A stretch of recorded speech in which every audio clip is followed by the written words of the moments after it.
Nakita sila isali sa pinilingan ni Jesus, ya orasan, sarap turun sulima, sarap turun sulo, sarap turun sulupan, sarap sulaman, ang nila sali.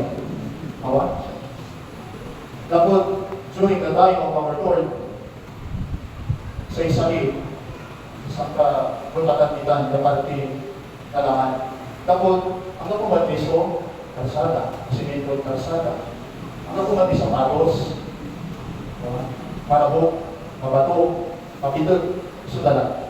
Dapat, isang bulatan na talaga, susali.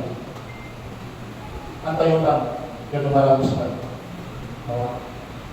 Jadi makayong tao, ang kayo magpangbuta, ang kayo man-bidjas, talagang kailangan makita ang susali. Si Jesus, ang paawa. Kato na rin na lang kayo, hindi ka kumay pausto, ya, ang pagmuling insulong ko, insan ko, ang alay ko niya, inulasan ko rin sali, tapi inulasan ko. Segamay kalau tadi bakal kira si Jesus ang pakabawa yan di santo sa karatakan yaging kayo. Lagi si Jesus sa panangal ko ani malakat sa misahan. Nanagkagitan pagdiling ko to. Pagsisir dito kasi nga may ginawa ko kapag naturas na sarili.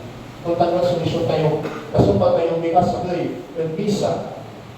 Hawak tayo si Kristo, kasumpa ko sa ibabaw sa kayo, at mangiterpot na panangaro, at panangasi, terbalang sinansakoy. Kasi nga, imay panukuras na salit. Ang laman, marutak. Ang laman, mahirap. Ang laman, tatagod yung problema. Sika kayo, ikakasagay at misyon ni Jesus. How beautiful are the feet of those who wash by our Lord. Sika tayong amin, kaurasan. Sika tayong amin nagat. Sika tayong amin, hawak tayo si Kristo. Sa isilot sika tayong amin nagat. Sika tayo, mga awat na naman ng Kristo. At ang sinin, sa selebrasyon, papagawa tayo Diyos.